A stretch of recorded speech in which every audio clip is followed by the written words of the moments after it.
ఢిల్లీలోని తాల్కటోరా ఇండోర్ స్టేడియంలో my Bhi chowkidar mega campaign చేపట్టారు ప్రధాని మోడీ. ఈ కార్యక్రమానికి బీజేపీ ముఖ్య నాయకులు, కేంద్ర మంత్రులు హాజరయ్యారు. ఈ ప్రచారానికి 500 ప్రాంతాల నుంచి జనం వచ్చారు. మొత్తం 4000 మంది హాజరయ్యారు. వీడియో కాన్ఫరెన్స్ ద్వారా దేశవ్యాప్తంగా ఉన్న ప్రజలతో మాట్లాడనున్నారు మోడీ. ఇప్పుడు ఆ కార్యక్రమాన్ని లైవ్ చూద్దాం. मैंने कहा था कि देश का सामान्य मानवी देश के लिए टैक्स देता है, अलग अलग प्रकार से धनराशि देता है और इस पर देश के गरीबों का हक होता है। और मेरी ये कोशिश रहेगी कि मैं कभी भी जनता के इस पैसों पर कोई पंजा नहीं पड़ने दूंगा।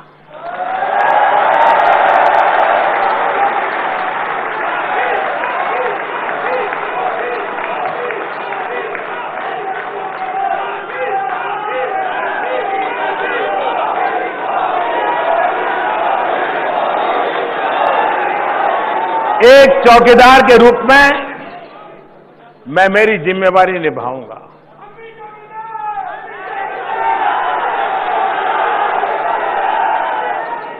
लेकिन कुछ लोगों की बौद्धिक मर्यादाएं रहती है, उनका ज्यादा विकास होता नहीं है और जिनकी बौद्धिक मर्यादाएं होती हैं उनकी सोच भी बड़ी मर्यादित होती है। तो उनके दिमाग में चौकीदार का मतलब टोपी पहनी है, यूनिफॉर्म पहना है, व्हीसल बजा रहा है, डंडा लेकर के ठोक रहा है। ये उनकी सोचने की मर्यादा का परिणाम है।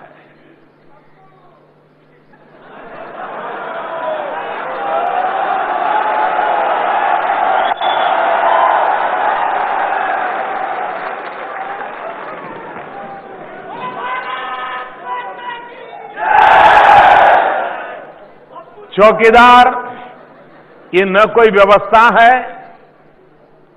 चौकीदार ये न कोई यूनिफॉर्म की पहचान है, चौकीदार न ही कोई एक चौखट में बंधा हुआ है, चौकीदार एक स्पिरिट है,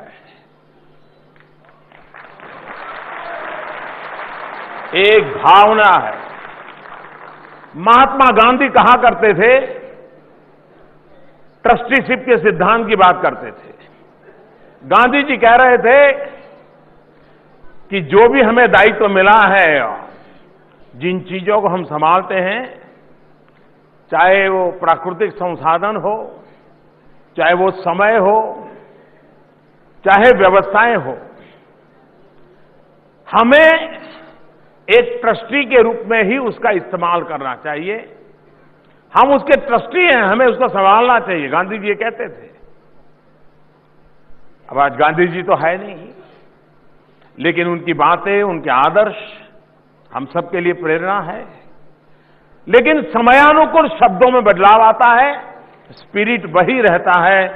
मेरे लिए चौकीदार ये महात्मा गांधी के ट्रस्टीशिप जो सिद्धांत है, उसी की एक छोटी सी पहचान है। और इस अर्थ में, और इसलिए यहां बैठा हुआ हर व्यक्ति, देश के कोने कोने में बैठा हुआ हर व्यक्ति, जो गांव में है वो भी, जो शहर में है वो भी, जो पढ़ा लिखा है वो भी, जो अनपढ़ है वो भी, जो पुरुष है वो भी, जो महिला है वो भी, जो खेत में काम करता है वो भी, जो डॉक्टर है वो भी, जो शिक्षक है वो भी, समाज के लिए काम करने वाला व्यापारी हो, कामगार हो, हर कोई चौकीदार है।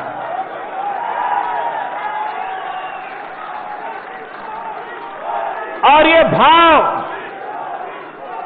भाव जितना प्रबल होगा,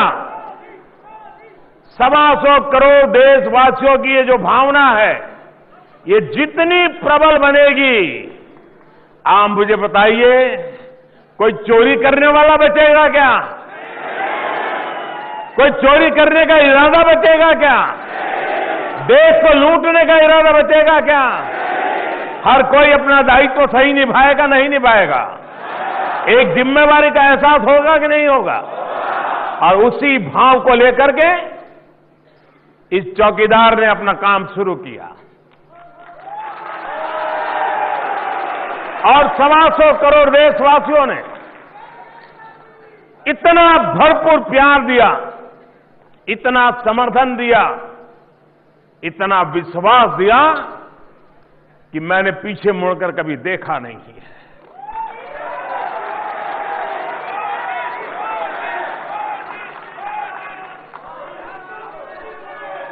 और आज 2019 के चुनाव,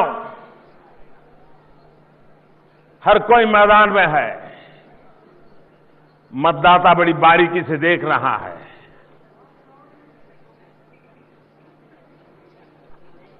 और मुझे विश्वास है कि देश की जनता चौकीदार पसंद करती है।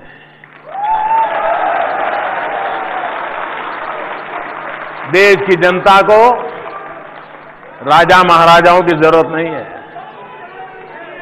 देश की जनता को हुक्मनारों की जरूरत नहीं है। और इसलिए मुझे खुशी है कि चौकीदार का भाव निरंतर विस्तार होता जा रहा है। आज मैं हर प्रकार से अपने जीवन में एक चौकीदार की तरह काम करने वाले आप सबको मेरे सामने जब देख रहा हूं और हिंदुस्तान के 500 से अधिक जगह पर इस एक भाव से जो लोग जुटे हैं, उनको मैं आदरपूर्वक नमन करता हूं, आप सबका अभिनंदन करता हूं। और मैं चाहूंगा कि आज कुछ आपसे बातें करूं, आपसे संवाद करूं और हम आगे का समय बातचीत में बिताएं।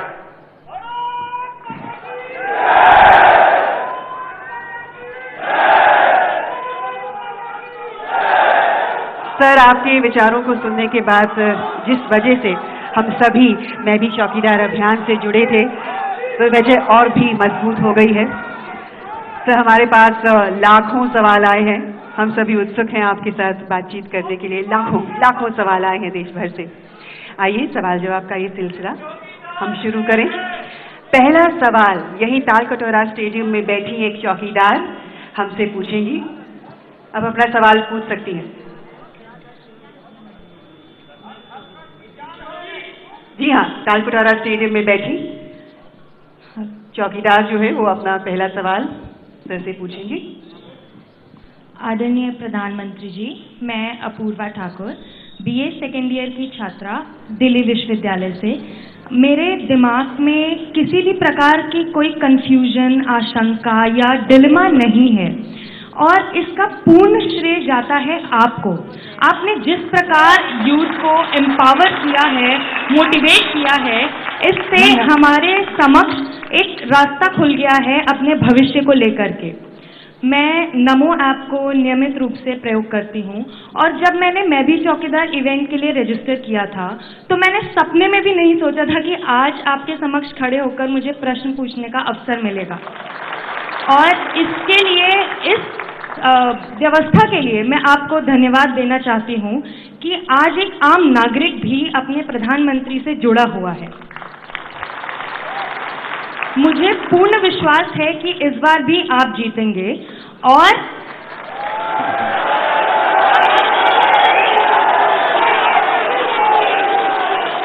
इस बार जब आप शपथ लेंगे तो मैं ये जानना चाहती हूँ कि आपकी हम चौकीदारों से क्या अपेक्षा है, आप हमसे क्या उम्मीद रखते हैं।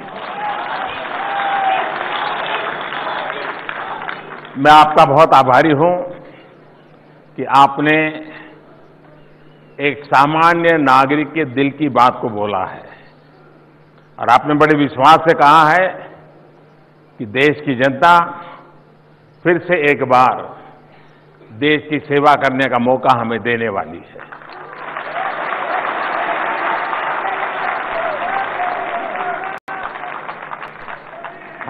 मुझे खुशी है कि हमारे देश के युवा दूर का देखते हैं। हम राजनेता तो अभी 1 तारीख को, 11 तारीख को पोलिंग होगा तब क्या होगा, 21 तारीख को पोलिंग होगा तो क्या होगा, उसी में लगे पड़े हैं। आप शपथ का सोच रही हैं।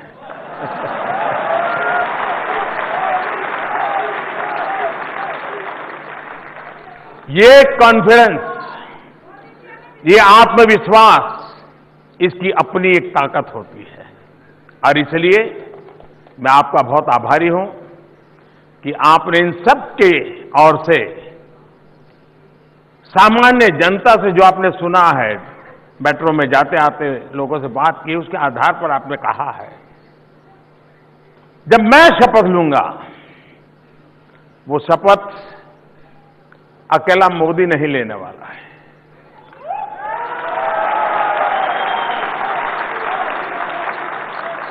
130 करोड़ हिंदुस्तानी लेने वाले हैं।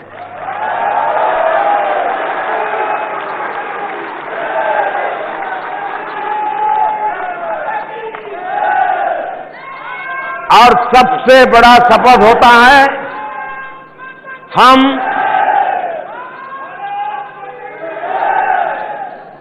अधिकार और कर्तव्य को संतुलित करेंगे। हम अपने अधिकारों के लिए जागृत होंगे ही होंगे, लेकिन अपने कर्तव्य में कभी भी कोताही नहीं बरतेंगे।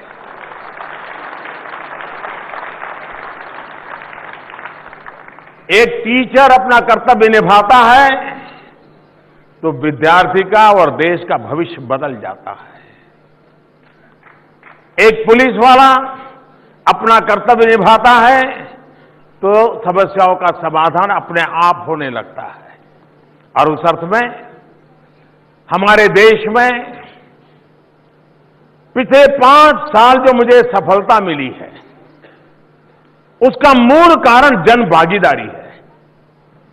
कोई कल्पना कर सकता है कि आज स्वच्छता ये आंदोलन मोदी का नहीं, 125 करोड़ देशवासियों का बन गया। और ये हब आप चौकीदार बने तभी हुआ है, और ये बिना शपथ लिए हुआ है। अगर इस बार आप शपथ लेके करोगे तो पता नहीं परिणाम कितना बड़ा आएगा।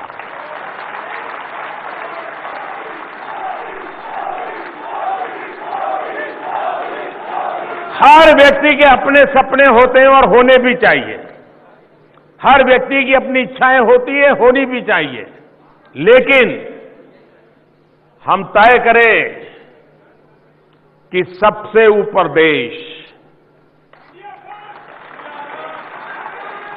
आप देखिए, सारी समस्याओं का समाधान हम खुद ही अपना आप निकाल देंगे। मैं फिर एक बार आपका आभारी हूं।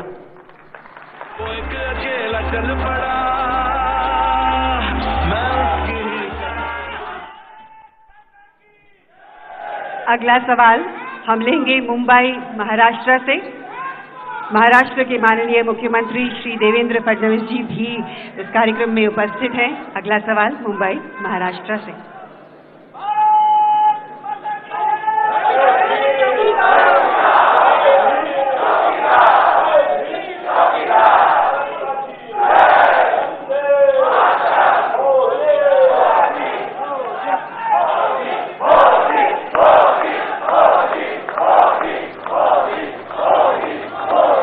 हाँ, सवाल पूछिए भैया। महाराष्ट्र मुख्यमंत्री जी को हमारा नमस्कार।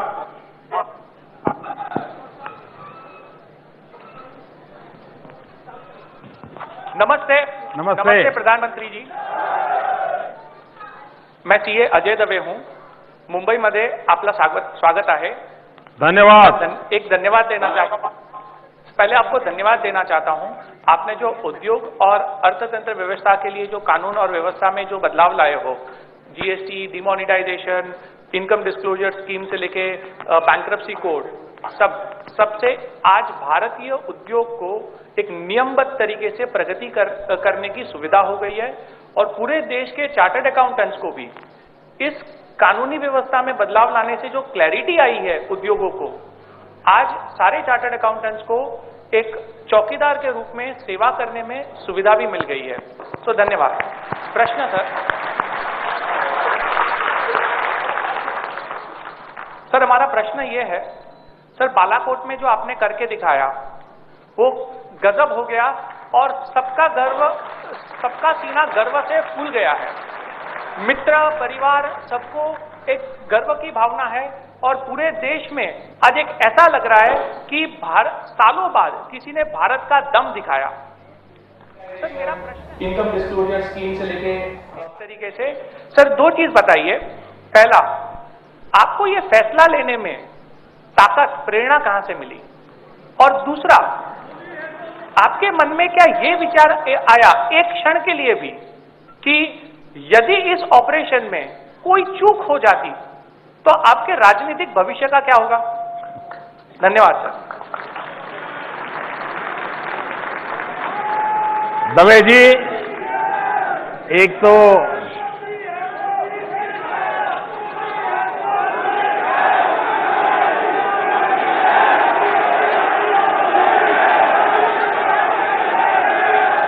दवे जी, आपने अपना बात की शुरुआत में किया कि बालाकोट मैंने किया। जी नहीं, बालाकोट मैंने नहीं किया है, देश के जवानों ने किया है।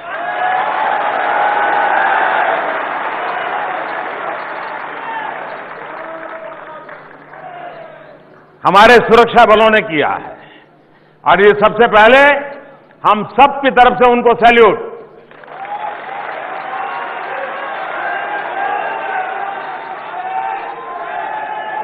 जहां तक निर्णय का सवाल है,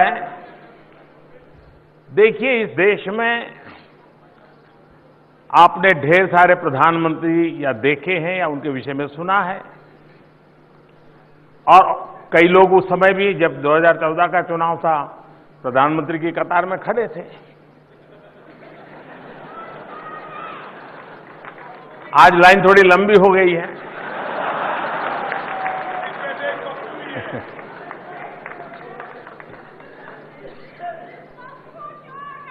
अगर मोदी अपने राजनीतिक भविष्य का सोचता, ऐसा होता तो ऐसा होता, ऐसा होता तो ऐसा होता, तो वो मोदी नहीं होता।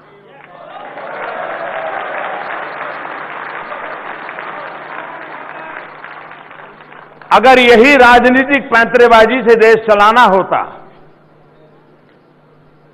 नफा नुकसान का हिसाब करके देश चलाना होता, अपने राजनीतिक हित, अपनी राजनीतिक भलाई उसी को लेकर के अगर निर्णय करने होते तो मोदी की इस देश में प्रधानमंत्री बनने की कोई जरूरत नहीं थी।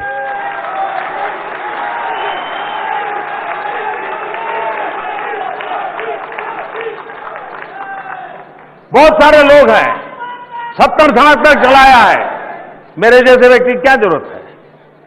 और इसलिए मेरे लिए देश सबसे ऊपर होता है। 125 करोड़ देशवासी मेरे लिए सबसे ऊपर होते हैं और मेरा है क्या?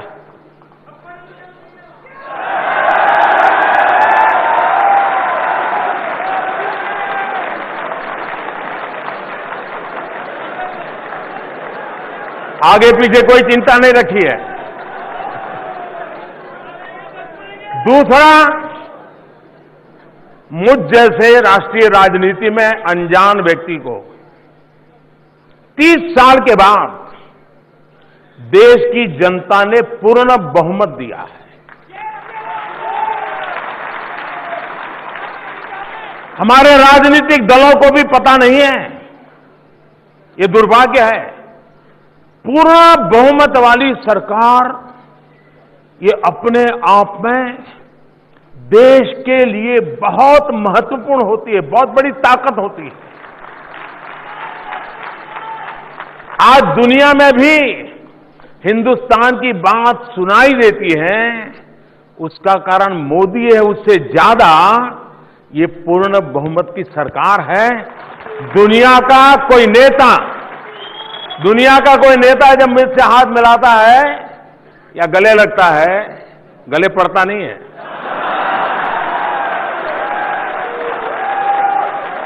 तो उसको मोदी नहीं दिखता है। पूर्ण बहुमत वाली सरकार, उसके माध्यम से 125 करोड़ हिंदुस्तानी दिखते हैं और तब जाकर के बराबरी की बात होती है।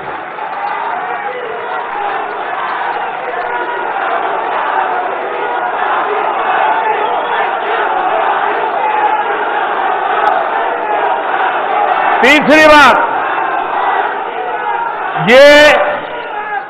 ये निर्णय मैं इसलिए कर पाया, मुझे मेरी सेना पर भरोसा है।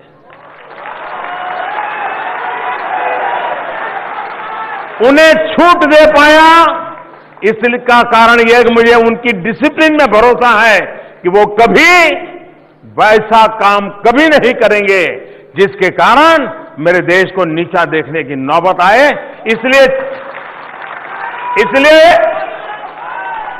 उनके सामर्थ्य पर भरोसा और उनके डिसिप्लिन पर विश्वास, इसके कारण उनके हाथ में इतना बड़ा निर्णय देने की मुझ में ताकत थी।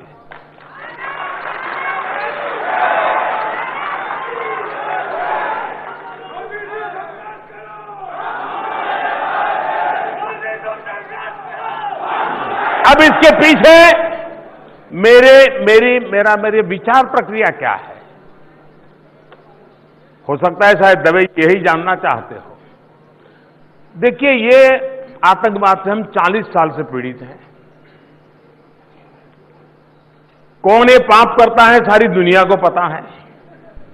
रिमोट कंट्रोल कहां है सबको मालूम है। आतंकवादियों के आका कहां बैठे हैं सबको मालूम है। और वे आए मारे चले जाए। मुंबई में आए, अनेक लोगों को मार के चले जाए, उरी में आए। अब मुझे बताइए, हमारे सेना के जवान रोज लड़ रहे हैं, थोड़ा देर पता चले इस कोने में है तो पहुंच जाते हैं, और सुबह टीवी चालू करो तो पता चल रहा है हाँ वहां चल रही है गोलियां। वो हिम्मत के साथ कर रहे हैं। लेकिन ये कब तक चलेगा? और तब मैंने तय किया कि अब ये जहां से कंट्रोल होता है, खेल वहीं खेला जाएगा।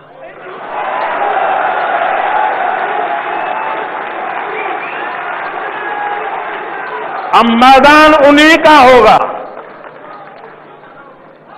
मैदान उन्हीं का होगा।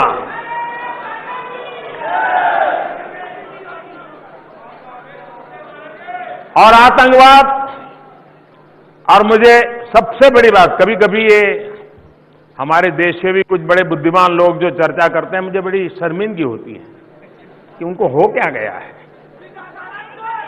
आखिर पाकिस्तान बालाकोट की घटना, उसके बाद भी उसके तो अभी भी उनके एयर स्पेस शायद अब खोलना शुरू किया है। 1.5 महीना हो गया। अब उनको लगा है शायद मोदी चुनाव में बिजी हो गया है तो शायद कुछ करेगा नहीं। मेरे लिए चुनाव प्रायोरिटी नहीं है जी, देश प्रायोरिटी है।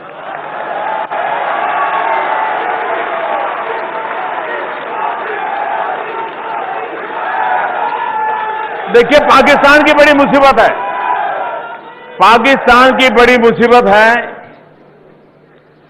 कि अगर वो कहे हां बालाकोट में कुछ हुआ था, तो इसका मतलब स्वीकार करना पड़ेगा उनको कि हां टेररिस्टों का कैंप चलता था।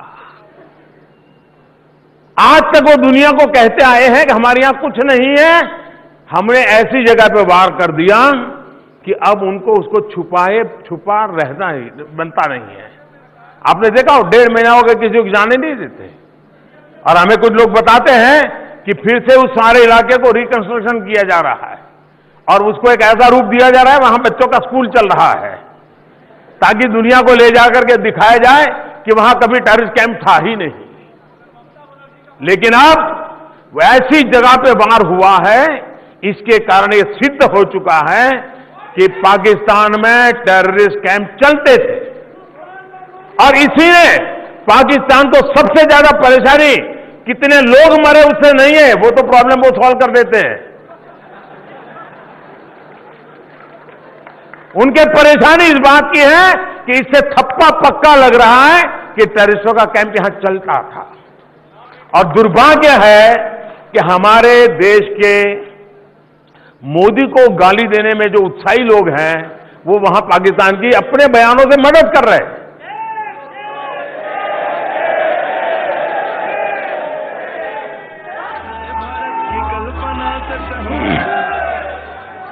सर, अगला सवाल ग्वालियर मध्य प्रदेश से है।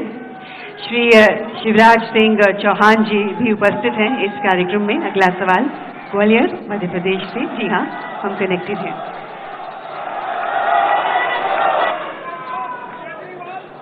ग्वालियर नमस्कार, शुरू कीजिए।